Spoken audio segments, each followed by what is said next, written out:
they need to sit, we've got some additional chairs up front as well, so. Is this out under any? Alrighty, let's go ahead and this consumer session will come to order. The record will reflect that this is the time and place set before the Public Utilities Commission of Nevada for a commission-sponsored consumer session to be held in Clark County, Nevada pursuant to NRS 704.069 sub 2. This matter is designated by the Commission as docket number 14-07002. Appearing for the Commission today are myself, Lena Burchuk, Chairman, Presiding Officer in Las Vegas, and Commissioner Rebecca Wagner in Carson City. We also have with us today members of the Commission's Regulatory Operations staff and members of the Bureau of Consumer Protection. And we have Ms. Cordova from staff. Good evening. My name is Tammy Cordova. I'm staff counsel with the Public Utilities Commission of Nevada. I work with a division of the commission that's called the Regulatory Operations staff, and we are a lot of the manpower here at the commission that investigates the filings that utilities make with the commission. So on the Regulatory Operations staff, although we're a group of employees of the commission, we operate independently of the commissioners, and we investigate every single filing that any utility that we regulate makes with the commission. We take it apart, we look at the information that they've provided. Often we go to the utility and go through their books and records at the company. We go out into the field and we look at equipment or facilities that they have that they're utilizing to provide service. And we gather all the information that we can, and then we provide our recommendation to the commission, to the presiding commissioner, about what we think about the utilities application. Then the commission can take that information that we've provided, our independent analysis, they take input from the consumer advocate, they take input from the utility, and any other persons that are participating as interveners in the case, and the commissioners make decisions on what they think that the utility, whether their request should be granted or denied or something to that effect. And so our job on the Regulatory Operations staff is to do that investigation of the utilities filings. We also have a group of individuals on the Regulatory Operations staff that are part of the Consumer Complaint Resolution Division, and their job is to provide assistance to consumers that are individually having specific issues with their utility. So if any of you are here tonight and you have a specific issue about, maybe a bill or a specific utility issue that you require assistance with, we have representatives here that we can take you offline from the general group and have a discussion with the utility about your specific issue. And that's one of the services that the Regulatory Operations staff provides. Thank you. Mr. Saunders? Thank you, Chairman. Good evening, everyone. My name is Michael Saunders. I'm a Senior Deputy Attorney General with the Nevada Attorney General's Bureau of Consumer Protection. The mission of the Bureau of Consumer Protection is to represent residential and small business ratepayers collectively before the Public Utilities Commission. Our mission is to advocate for reliable utility service at the lowest reasonable cost. And how we do that is we intervene in cases before the PUC.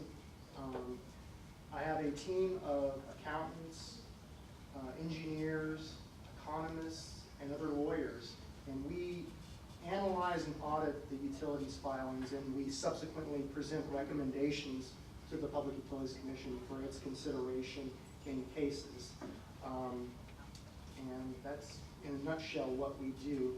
I am open and receptive to hearing questions you may have of me and the Bureau of Consumer Protection during the session. I'm also, I will be available after the session for your questions, and I look forward to hearing from you regarding your utility service. And with that, I thank you, and that's all. We also have with us tonight various members of the utilities that we regulate, so if there are any questions about bills or quality of service or other issues, they're here, they can also answer questions. As you know, we regulate Nevada Power, Southwest Gas, several telecom companies. We do not regulate the water district, but there are a number of different things that, if you have questions about your service for a variety of utility services, I think we have the expertise here to get some of those questions answered. So, first thing I think we need to do is talk about the notice. It should reflect that the Commission has in its files affidavits of publication for the notice of this consumer session for this time and place. Is there anyone present who has any questions on the notice or wishes to examine the affidavits on file? Hearing none, the Commission believes this matter has been duly and properly noticed for a consumer session at this time and place. Purpose of this consumer session is to solicit comments from the public on issues concerning all of our public utilities. And you've been asked to file a card, if you wanted to speak, just fill out a card out front. So if you haven't had a chance to do that, helps us to figure out for the court reporter how to pronounce your name, or on the transcript, how to make sure the spelling is correct. And our first card is for Barry Gold from AARP.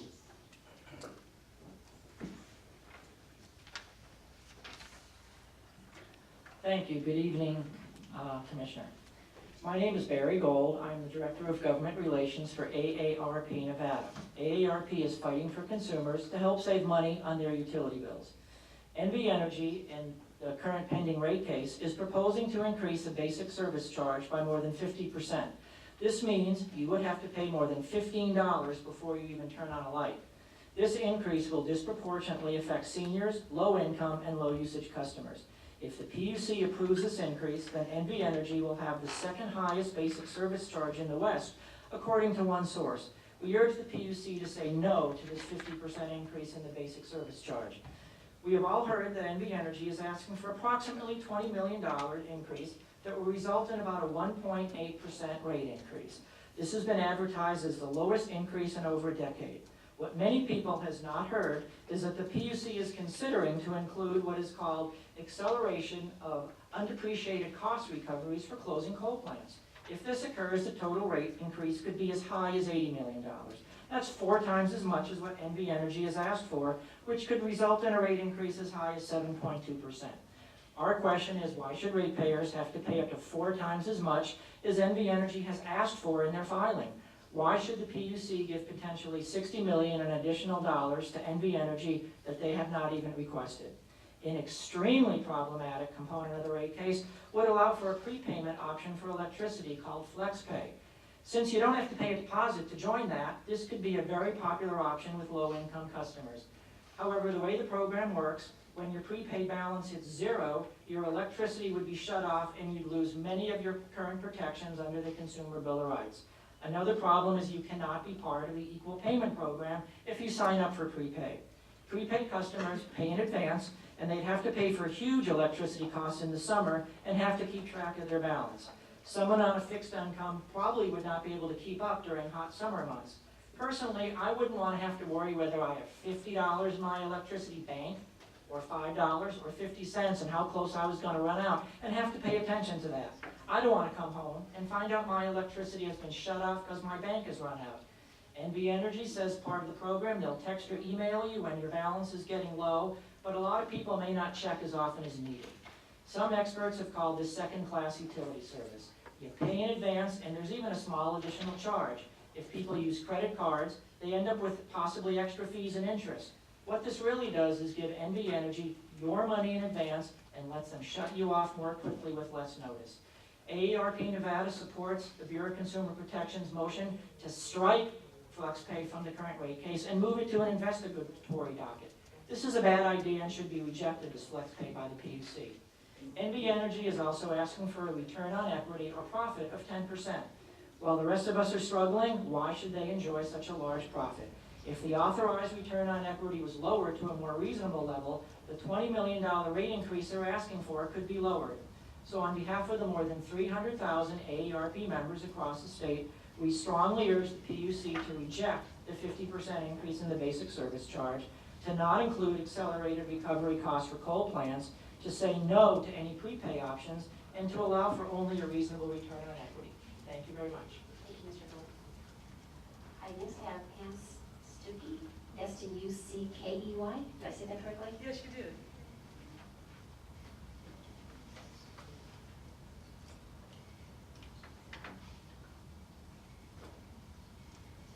People will be wondering why I'm spelling your last name for the record. That's so the court reporter will know exactly how to spell it, and it's easier if I just do it, so sorry. No, thank you. I'm not going to speak as long as he did. I'm just going to say a couple of things. First of all, I want you to keep all the policies in place that are bringing solar to our state. And it's our most abundant resource. It should be an economic tool for our state. You have the E3 study, which gives you all the data you need to not establish a separate class of solar customers. One last thing I want to say before I do that, are there any individuals here that are supporting rooftop solar?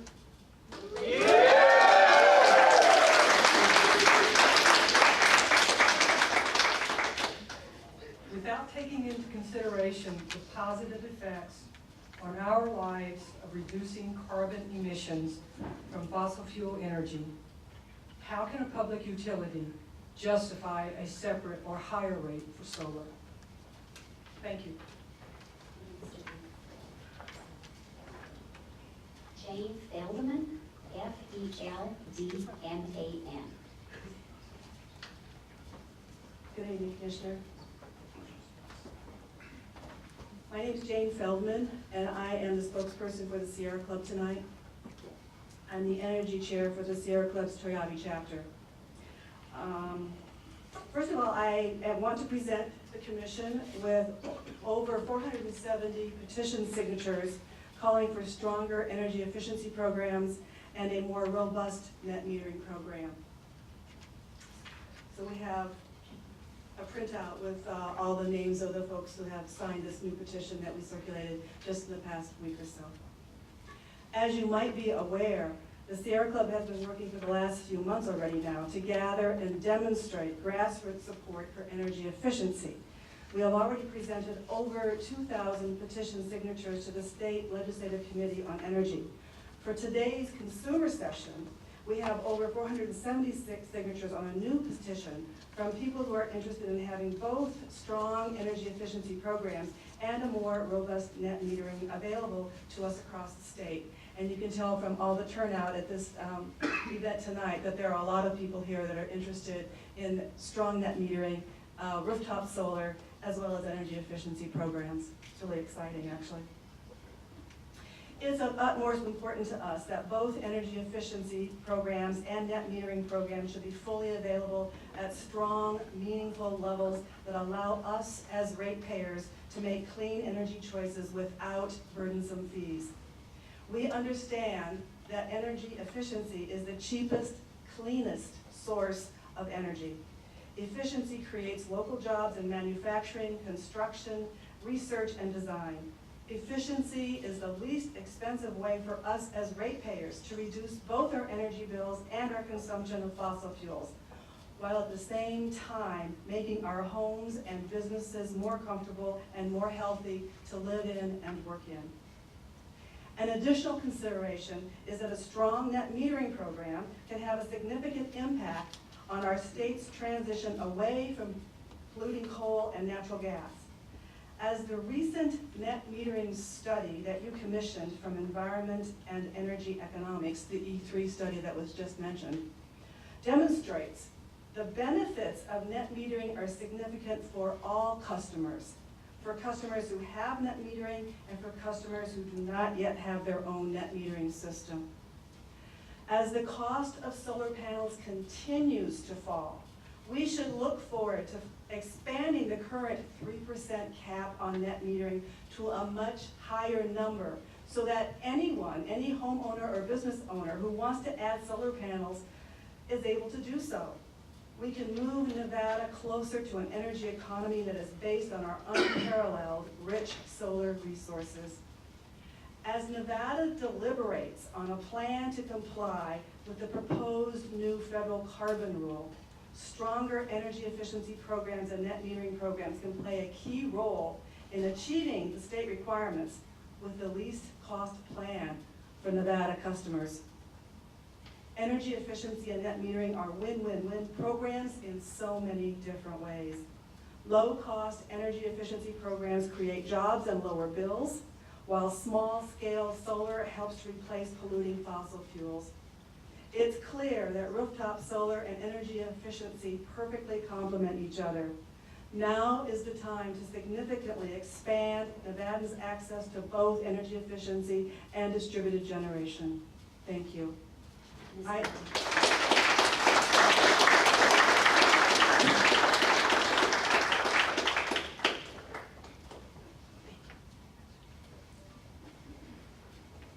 have Louise Helton, H-E-L-T-O-N.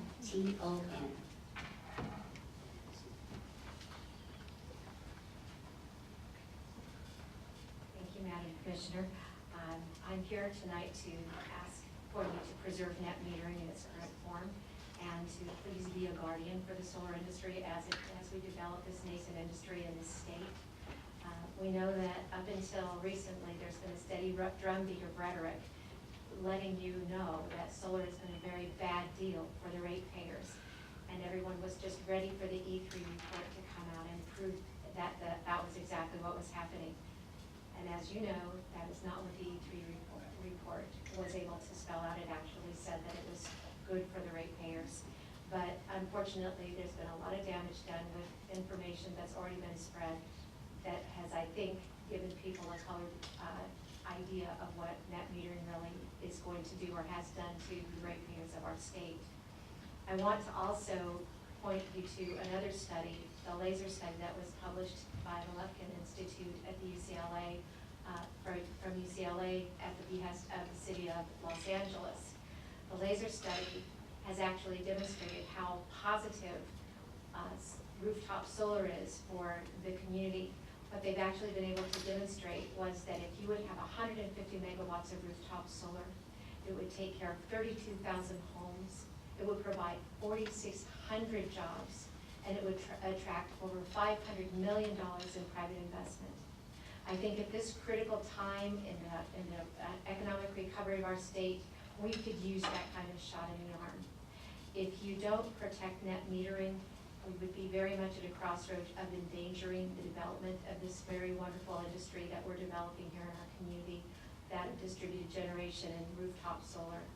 So my request of you is to please be careful and take care of net metering, preserve it in its current form for the betterment of our state and this industry. Thank you.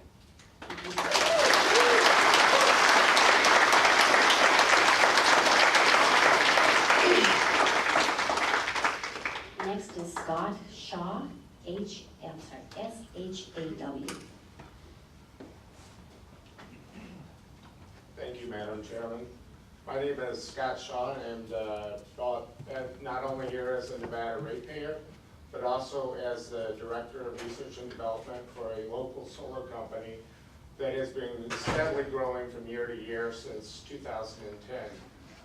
I'm also here to request that you keep the current net metering policies in place and build on them instead of trying to chip away at instead of MB Energy chipping away at them. I think we've seen in all the states around us, as this issue has come up, that each state has seen that net metering policies are good for the ratepayers and for the solar industries in their state.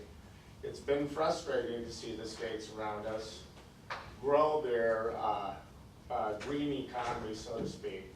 When I first moved here in 2010, Nevada was putting tens of millions of dollars into training a green workforce, but didn't have the policies in place to promote that workforce. So I request that we keep the net metering program in place, and that we look to building on stronger policies that have demonstrated their positive effects in the states around us and throughout our nation. For example, PACE, which is a property assessed clean energy, would be a good policy for Nevada. Thank you. I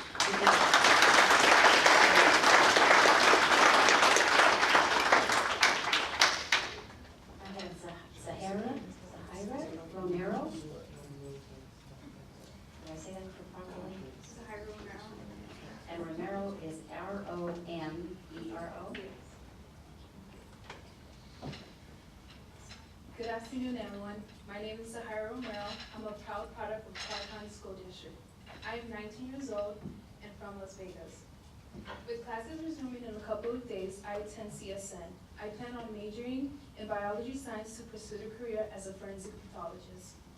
I am here with the Alliance for Climate Education because I strongly feel that America needs to reinvent itself with solar energy, and Nevada should be the trendsetter. Back in your old days, it might have made sense to rely heavily on fossil fuels, but this generation is more educated. We know it's time to make a change. We understand that fossil fuels increase the greenhouse gases that cause climate change, which ultimately impact our cost of living increase our food prices, harm our health, and threaten our ways of life. Nevada is the perfect place to launch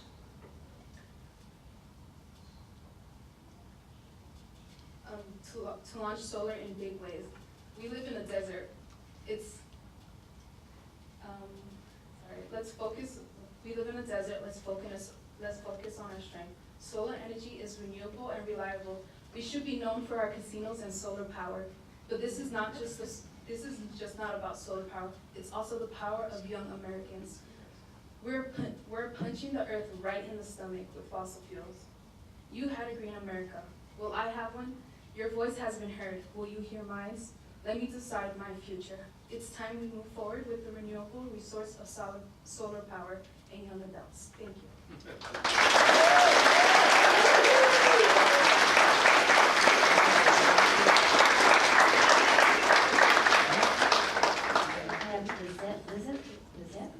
Lizette Garcia Medina, Medina. Hello, my name is Lizette Garcia Medina. I am from Reno, Nevada. I am a 2014 graduate from Spanish Springs High School, in which I was the president of the Green Collaborative School for Spanish Springs Green Cause. Through the club, we educated students about environmental and health impacts of car and bus idling. We put idle-free zone signs outside of the school and asked students, parents, and bus drivers to commit to not idling while on school grounds. Throughout the campaign, it was refreshing to see that with a bit of information, students could spread the message to others and not just make it a trend but a norm. Hearing students make comments like "don't idle" was very rewarding feeling. We also held assemblies encouraging students to do their part and help tackle an issue of climate change. Climate change is especially important to me because living in Nevada, you see firsthand the negative effects of it, such as our current drought. I am personally passionate about climate change because of an environmental class I had in high school. In this class, I learned how the choices we make today will have a long-term effect on generations to come. I also learned that there are different ways to obtain energy that can be less harmful to the environment, such as solar energy.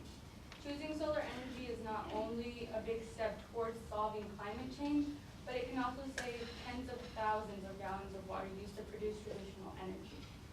More rooftop solar means more water as well as more clean air for Nevada. By choosing solar, we are taking advantage of being one of the sunniest states in our country, as well as providing people with the choice of where their energy comes from. More solar power makes us less dependent on fossil fuels, as well as lower power bills, and gives a boost to the economy, making jobs in our state. I want the Public Utilities Commission to support more rooftop solar because it is an abundant, clean, renewable resource that people should be able to use to produce their own energy. I mean, who doesn't love solar, right? Everyone should have the chance to get their energy from the sun. So long as the sun shines bright, which it will, solar energy will be provided to all of those who choose to be green. Thank you.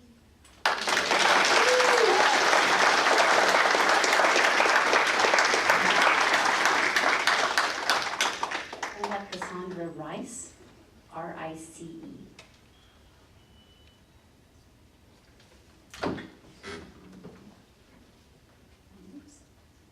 Hi, my name is Cassandra Rice, and I'm a business owner in the city of Henderson for 22 years.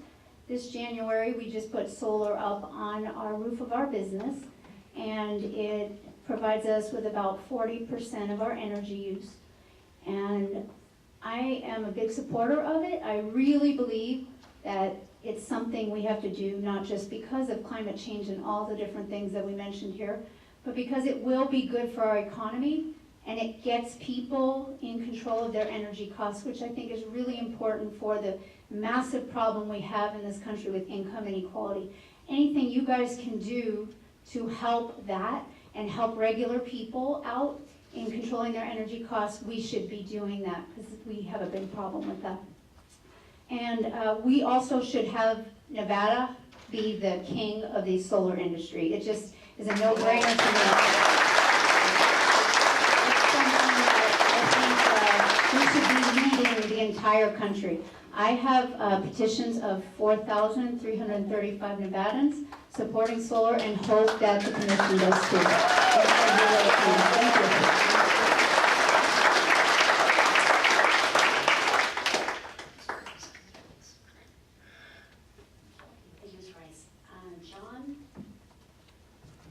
Eddie? No, Oh, okay, strike out. Yeah. and that's Nicoud. He's John 1. Madam Commissioner, my name is John, my last name is Nicoud, Nicoud. I moved from Illinois back in 1994, and I've been watching what's been going on with Nevada Power on and off ever since I've been here. And it seems like every time they requested a rate increase, the PUC in this state seems to go along with whatever they want. And back in Illinois, where I came from, they had a PUC, which was actually when Commonwealth Edison would come and propose a rate increase, 90% of the time, the PUC helped the citizens of the city out and only granted basic cost increases. Well, I got tired for the number of years that I've been here that 2 years ago I went and put solar in my house. And I was shocked to see that after I took $20,000 of my own money and put it onto a solar system on my house, that now somebody on a PUC was quoted as saying that the affluent were the only people that were putting solar on their house. And believe me, I'm not affluent. And for them to take and consider, and not even consider the amount of money that the public citizen would take of his own money and put it into a solar system to try to reduce his rates and provide energy to the community and go green is ridiculous that they don't help the public out in that respect. They're trying to change my time of use rates. They're trying to change net metering. Everything that was put in place to help me with solar, they want to change and start to take money away from me again. I mean, I didn't spend $20,000 of my own money. I didn't borrow it. I used my own money, my own source to take and do it. And for them to take and try to start to raise my rates again is very unfair. Thank you. You should have.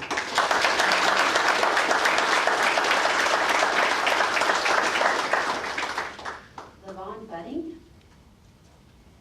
I guess Budding. Is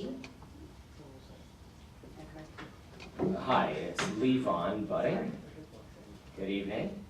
I'm the in-house hospitality promotion manager with Marquis at the Cosmopolitan. I've lived here for 8 years and my immediate family resides in Henderson. I live in Silverado Ranch. I'm able to be here today to make public comment because my family and those who came before them were efficient enough in their lives to be able to save and in turn have something to pay forward to their future descendants. Now, today's and generations past, we either live within or beyond our means, and oftentimes without quite a few unintended consequences. These consequences are either barely noticeable or somehow so mundane that we don't really consider the lasting impacts on our health and our abilities to settle. As a hospitality manager, I'm in the business of being competitively nice and helpful, as well as efficient, which has led me to become a fan of energy efficiency. Last year, I read a project developed by MIT's Community Innovators Lab on the Las Vegas Energy Efficiency Market Transformation Strategy, which came to some important conclusions regarding our utility programs and policy. I quote, "Utilities NV Energy and Southwest Gas both offer rebates for businesses installing energy efficient equipment. However, they conclude that the extent of technical assistance and quality assurance is limited in existing utility efficiency programs. These programs have advisory staff that can," is my mic working? Yeah. Okay, sorry. These programs have advisory staff that can suggest to customers eligible rebate opportunities. However, contractors and energy service providers undertake the lion's share of the marketing and interaction with clients, and the programs are largely contractor-driven. Utilities play only a limited role in promoting energy management opportunities and helping customers evaluate their options and interpret consultants' recommendations. Especially for smaller buildings, this can make it difficult for building owners to readily understand the opportunity for energy improvements. Without a disinterested third party vetting the value of energy upgrades, building owners and managers must trust in the value of the services energy service providers that they provide. Additionally, small and medium-sized businesses are frequently too busy or inexperienced to effectively manage and engage with contractors via these programs. Such efforts require soliciting bids from multiple energy service providers or contractors, evaluating proposals, administering the contract, and ensuring that measures have been implemented properly and savings realized.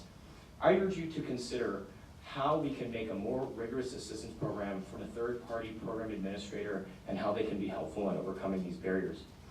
Now, the study goes on to point out some other conclusion that utilities do not have the financial incentives to rapidly transform markets to adopt stronger energy management policies. Utilities active in Las Vegas have regulated targets the extent of energy efficiency the program should realize, but do not have the budget nor fiscal incentives to exceed these targets. The current programs that are implemented through service providers, especially the electric programs, often oversubscribe during their program years. Indeed, utilities face some disincentive to grow markets for efficiency after SB 123 was passed, as it can come to the extent of energy infrastructure they install, reducing the total value of their regulated returns on investments without a significant focus on aligning utility incentives towards market transformation at the state and utility regulatory level. Utilities are unlikely to innovate new programs and initiatives that will speed the uptake of better energy management practices. Thus, other agents in the market transformation be required. So, the study went on to recommend an all-in commercial energy initiative, which I've tried to do some research on, and I found nothing about. Nobody's saying that this has started. It also says that we should put in place, obviously, the Property Says Clean Energy program to help with people making their energy efficiency retrogrades or upgrades or their rooftop solar more affordable. So I'd like to ask all of you to consider what actions we can take here at the PUC to figure out how agents of transformation like net metering and rooftop solar and energy efficiency and PACE can help our economy and our city. Thank you.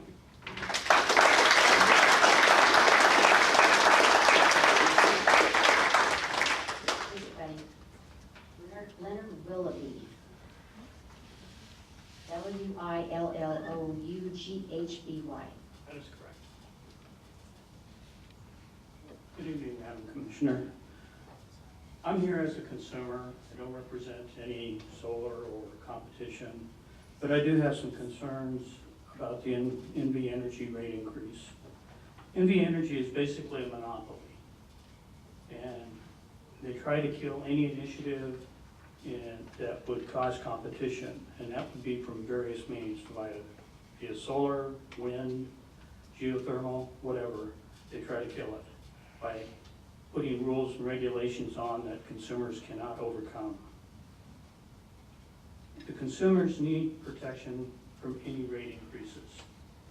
Due to this being a regulated state, NV Energy needs competition to be more efficient, not rate increases to stay the same or become less efficient. Thank you.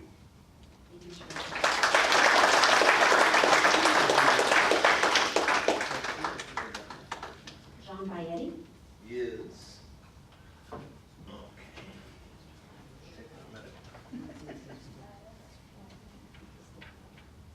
And that is B-A-I-E-T-T-I. Yes. Yes. Oleana, good to see you again. Okay. Yes, John Bayetti. Everybody calls me Big John. It's one word. Okay, I earlier, a lot of you folks, we really appreciate this great turnout here, and I know the PUC speaks for that because a lot of times there's not too many people here. So all you folks here, I'm just really happy. I've been battling this thing for 20 years, and maybe a couple of your folks have been in and out over the years, but this thing is an absolute tragedy. It's really bad, and we feel like cattle coming in here. And we go through the process, we speak our opinion, and we're, shut out of the door. Come in, go out, thank you, goodbye, raise the rates. And the buck stops here. We've absolutely had it. We've had it. No more increases. And this PUC, we've given you example after example after example of how not to raise the rates. And what I said earlier, that their net income for 3 quarters was $60 million. Their depreciation was $55 million. Warren Buffett needs $25 million. Give me a break. That's his pocket change. And what I don't understand, what I don't, maybe some of it happens, obviously not publicly spoken or whatever, why don't you confront Mr. Sanchez, sitting right here, and confront him on why he doesn't sell stock? And every time I ask him that, the response is, we try. And the answer to that is, lower the price.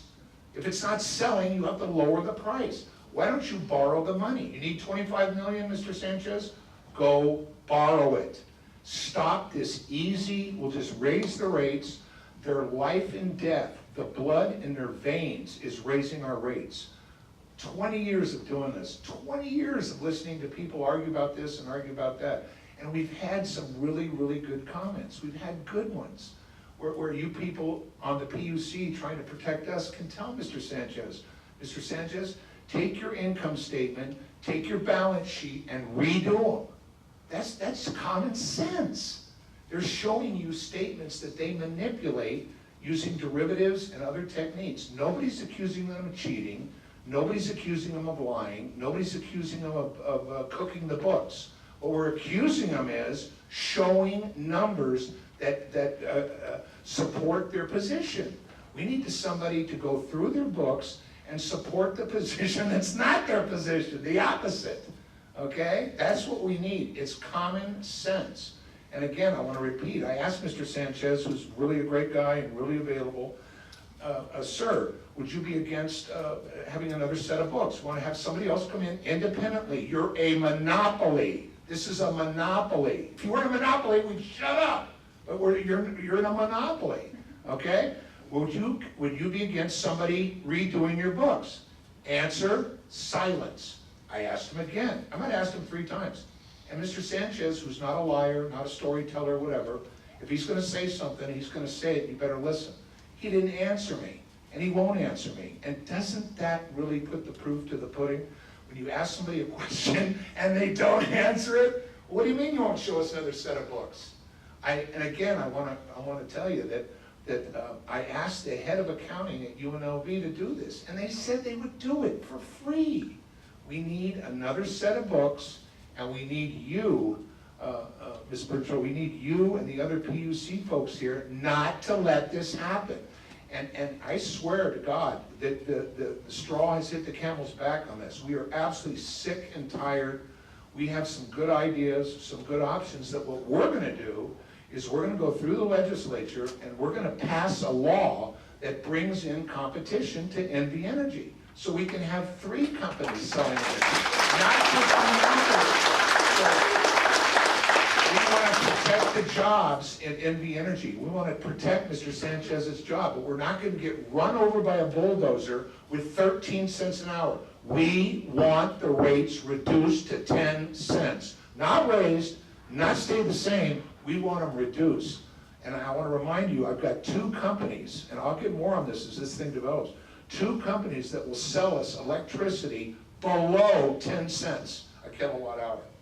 Yes, I do, and they'll be glad to do it. But they can't, because they're blocked. Well, guess what? Lift the block. That's what we're going to do. But we don't want to jeopardize Mr. Sanchez's company. We don't want to, throw a negative. Let them sell it. Let them lower the price. Protect the jobs in Nevada first. But if they don't want to lower the price, then don't do it. We'll get somebody else to do it. And that's what we got to do on this. Please, please don't give Warren Buffett $25 million. Thank you. I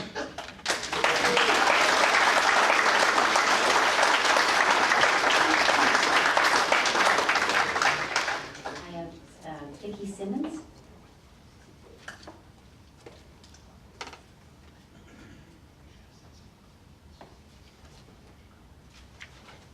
My name is, I'm Vicki Simmons from the Wappa Paiutes. I'm here representing myself today. However, I do sit on the Tribal Council and the Wappa Environmental Committee. But I have been coming here to the Public Utilities Commission meetings for some time. And I'd like to say today I came and we have a solar development on our reservation and my people are working. And so I know that solar can work for our state. We have a story, and I'm proud of the story that our tribe has, and I'm proud of the state of Nevada I recently went to Denver to speak against the power plant regulations. And so the state of Nevada, because we have gone off coal, we won't have to worry as much about all those regulations, and that our state is leading the nation. I did have an article in the paper the other day, and I thought, well, I don't have time to write something, but I would like to say, our story shows how communities, energy providers, organizations, and all levels of government can come together and work toward a solution. Because we built an energy plan centralized around the needs of our people, we as a tribe are moving forward to a clean energy economy that will support us in many ways. And I also wanted to point out, in Nevada, we should not have to sacrifice the health of our people to keep the lights on. That public officials must remember stories like ours. We have moved from coal to clean energy. And it would be good to listen to what the people really want in our energy sector, and they must protect those most vulnerable to the consequences of poor energy decisions. I would like to say that I read about climate change every day. Climate change will affect the poorest people in the world. Native American people are those that are affected. The Alaskan tribes, climate change, their water is rising, the permafrost is melting, they have to relocate whole villages with nowhere to go. There's people in the Pacific Islands that have to move off of their islands and find somewhere else to live. So there's a lot of people in the world that, what we do here in Nevada will affect the whole world, I guess is what I'm trying to say. And that we should be an example for the world, and we're doing it. So that's thanks to you and thanks to everybody in this room, and we are making a difference, so let's keep moving forward.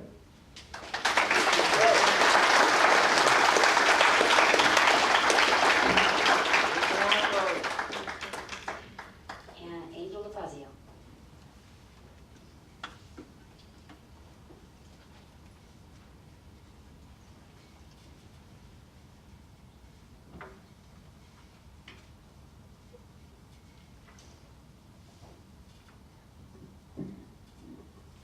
Angel Fazio for the record. First thing I want to say is I want to thank the BCP for everything they have done for the ratepayers. You guys go over and above what we can ask for a state employee. I work very closely with some of you guys, and you have never, ever not helped us out, whether we're presenting an issue or we need clarification. So for the people that I work with, I want to say thank you, Michael, to you and your whole team for helping us and addressing our needs at the PUC.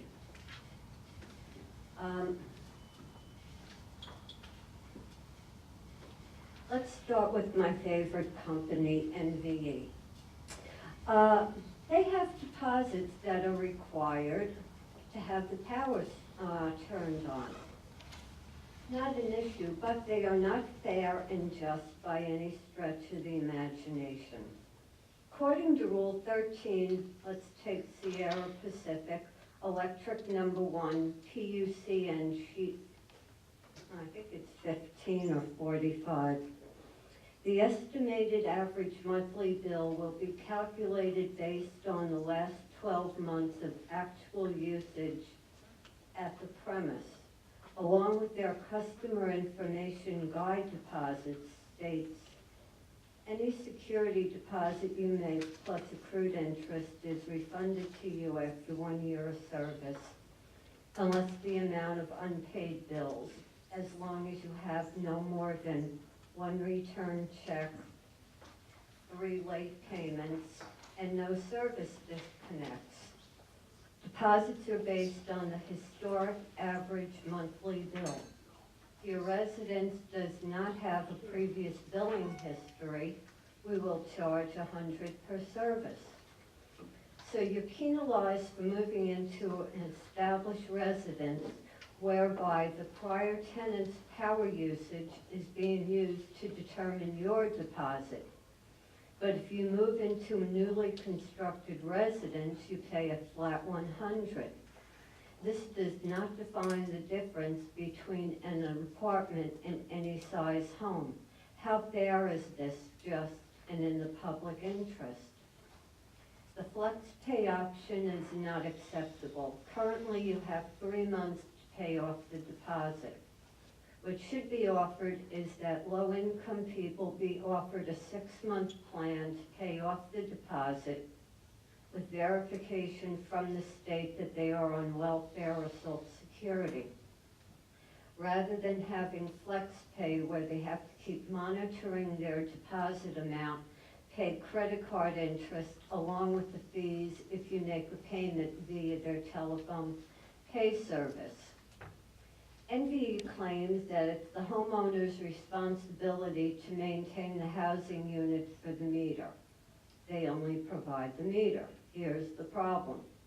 We can't remove the meter to maintain it, or else we're considered tampering with the meter. In the brochure listing all the extortion fees for their services, there isn't anything about removing the meter for the maintenance. So either they maintain it or they provide free of charge the removal of the meter for a licensed electrician to come out and service the housing. They can't have it both ways. So what do you suggest a ratepayer should do? With all the fires that are now showing up with the smart meters that the energy companies are complaining are related to a faulty meter housing. The hyperbole we had to endure over census being so great during the smart meter opt-out. Now 3 companies, Philadelphia, Portland, and Saskatchewan, have removed a total of 290,000 census smart meters. Yet now we have them here, and we have to worry about our homes catching on fire. The PUC in November of 2011, excuse me, got a copy of a Qui-Tam federal lawsuit by a hand-picked project manager of Census in Alabama, who brought this to the attention of Census, and they ignored him. Caveat emptor. I guess no one read my submission in the first smart meter docket. We have provided ad nauseum items regarding smart meters, as we heard from NVE that their meters are no more dangerous than a cell phone. Well, the CDC has finally come out stating that cell phones are a problem and giving directions on how to reduce exposures to EMF. At least with the cell phone, you can take the battery out or not have one, and you reduce your exposure to EMF. Just how are you going to turn off the emissions from the smart meters that are engulfing literally entire neighborhoods? In the August 12th edition of Smart Grid Security News, there was an article by Jesse Burst, founder and chief analysis of Smart Grid News and chairman of Smart City Council, an industry coalition, about the 10 most vulnerable consumer devices being exploited by hackers and said risks. Well, let's see if this sounds familiar. Privacy and burglary or homicide by using smart meter data to know whether the premises are occupied. Deja vu, Commissioner? Now the grid industry is citing our prior concerns. Time to rethink the reimbursement of the meters. The PUC approved rebates for the refrigerators, and since 2010, there are major class action lawsuits over the false Energy Star rated refrigerators.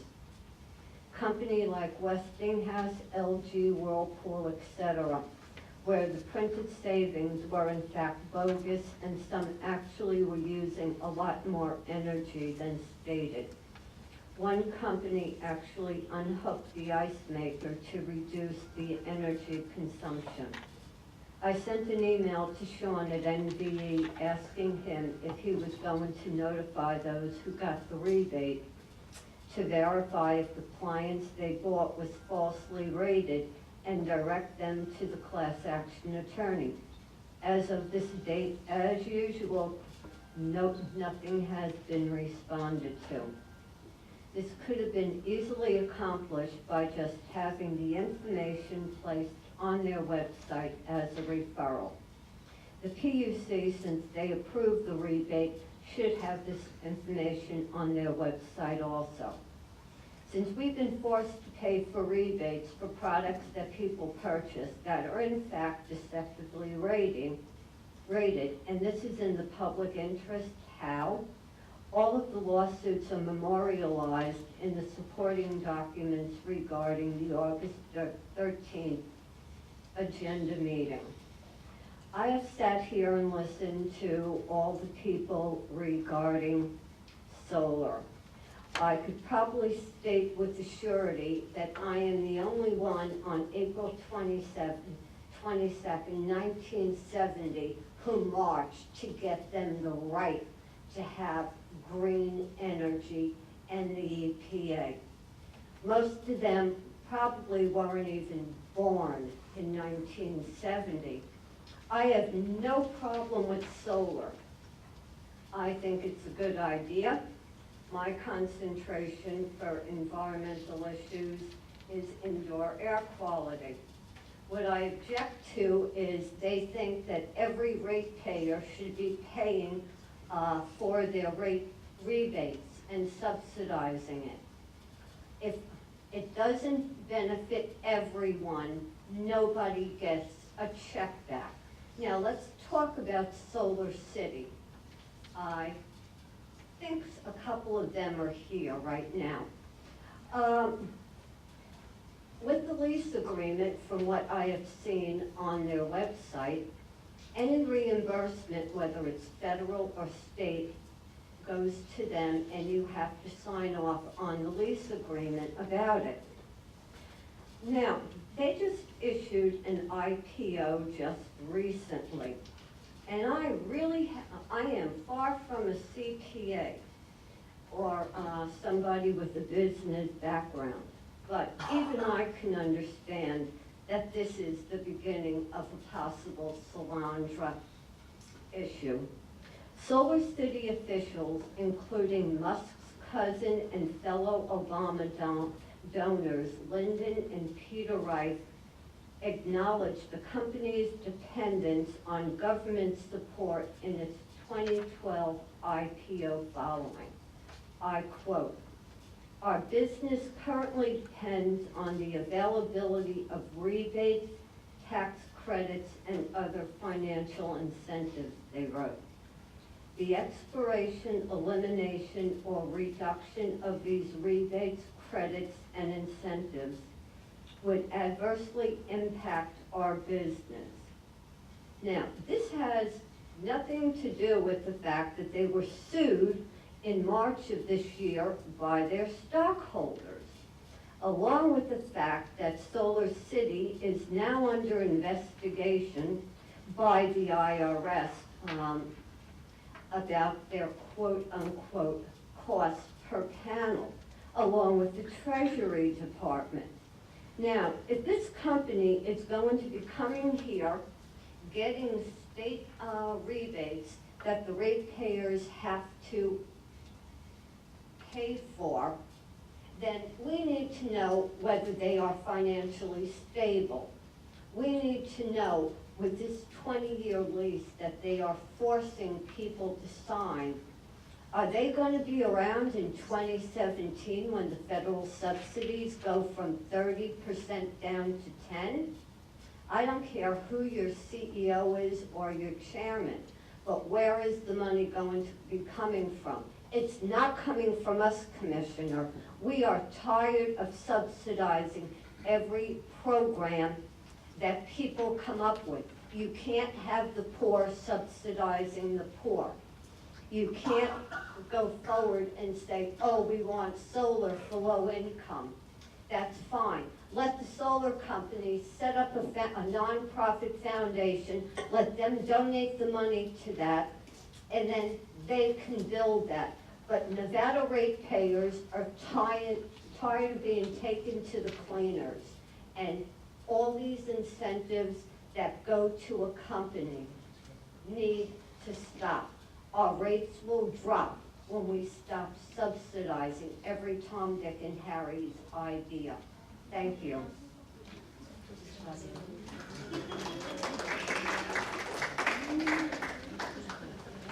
Mary Dillon, D-I-L-L-O-N.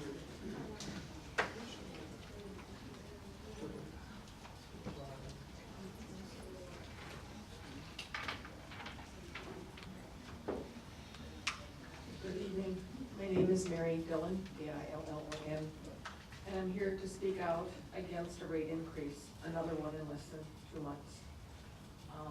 I am on a fixed income, and I keep hearing that all these notices are coming up and coming due, and I ask my friends and neighbors who are in the same situation to come with me. The response is always the same. It's a monopoly. It's gonna go through anyway. I don't feel like it after I've already been working all day to come and try and tilt a windmill. And it makes me feel bad that people feel that way, and it's one of the reasons I continue to come when I can, every time there is an issue. I don't have an eloquent speech. I just am here to say that I think we need to take a really good look at what it is MD Energy is using the monies they collect from us for. I pay extra to have a standard meter rather than have the green meter put on my house. I can see no reason to do that, especially considering the medical problems that it has been documented to incur. Also the chance of fire, which the last speaker alluded to, seen documents showing where these meters have caused a problem. And I feel it's one of the most insecure, hackable power grids that we could make by doing this. I think it's very difficult to secure the security of the person, but also the power grid. And I think we have enough people who are very able to hack all around the world and can cause as much damage as they choose. And I just think that we should have resisted that. I definitely came and said I didn't want one, and I wouldn't accept one. And I feel bad for the people who got them, because some of those people are now saying, oh, I wish I didn't have it, but they don't quite know how to go about getting them off. So that's basically what I wanted to say. Thank you. Thank you, Ms. Dillon.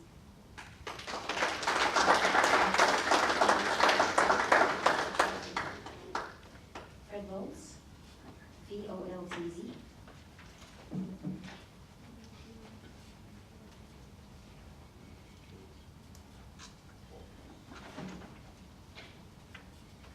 Good evening. For the record, Fred Volz. I'd like to start out by asking a question.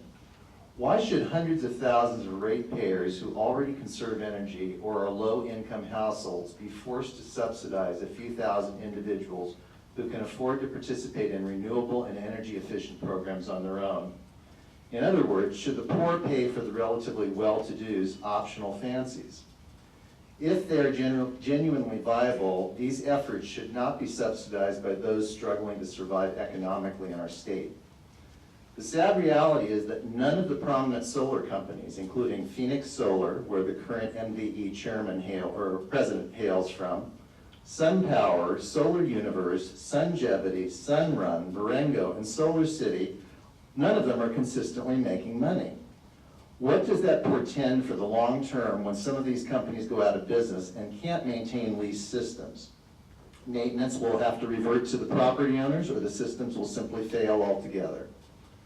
Some of the statistics cited by the Clean Energy Project in its March 2014 report are patently wrong from a financial analysis perspective. State residents have forfeited $500 million in tax abatements to renewables and won't be paid back for decades from incremental taxes generated by investments in new jobs that are so often ballyhooed. The same applies to the purchase price for renewable energy producing systems and new appliances. They generate a very poor return on investment for the thousands of dollars they cost. Arizona has been down this same road in docket 14-0023. Comments filed by the Municipal Power Users Association in the state concluded, first, the distributed generation doesn't reduce demand on transmission systems because it isn't available due to price, fuel availability, insufficient or improper maintenance. Second, there is a need to reserve transmission capacity so there is no eliminating this cost in service provision. Third, solar production doesn't reduce peak demand, but simply moves it to a different hour with the same level of transmission required. Thus, distributed generation doesn't help the traditional transmission system because the capacity must still be built when renewables produce no energy because of weather, lack of sunlight, and poor storage technology. Z-Prime Grid Insights performed a study in June 2014 indicating a growing number of people willing to pay an unsubsidized surcharge to buy renewable electricity. This model does not require subsidies and is sound public policy, unlike heavily subsidized net metering programs. Dispelling the fiction that energy savings from energy efficient and renewable programs benefit ratepayers is central to a rational discussion. PUC regulated utilities are allowed to recover lost revenues from ratepayers. So the overwhelming majority of ratepayers are paying to subsidize the optional choices of a few thousand, and they pay again by reimbursing utilities for lost revenues from renewables and energy efficiency programs. Remember, when someone tells you something is free, someone always must pay. And beware, for the closure of the Reed-Gardner power plants, that is the current ones, and the replacement will soon be costing ratepayers close to $1 billion in extra costs, which are not included in current rates for the southern part of the state. But in the race to throw away salvageable ratepayer assets and be trendy, no analysis was performed to clean up coal plants with existing gasification technology. That is a very bad reflection on the analytical capabilities of several parties. Thank you. That is all of my cards. And I don't think I have any more out there, so. All right. Well, thank you for your attendance here tonight and your information.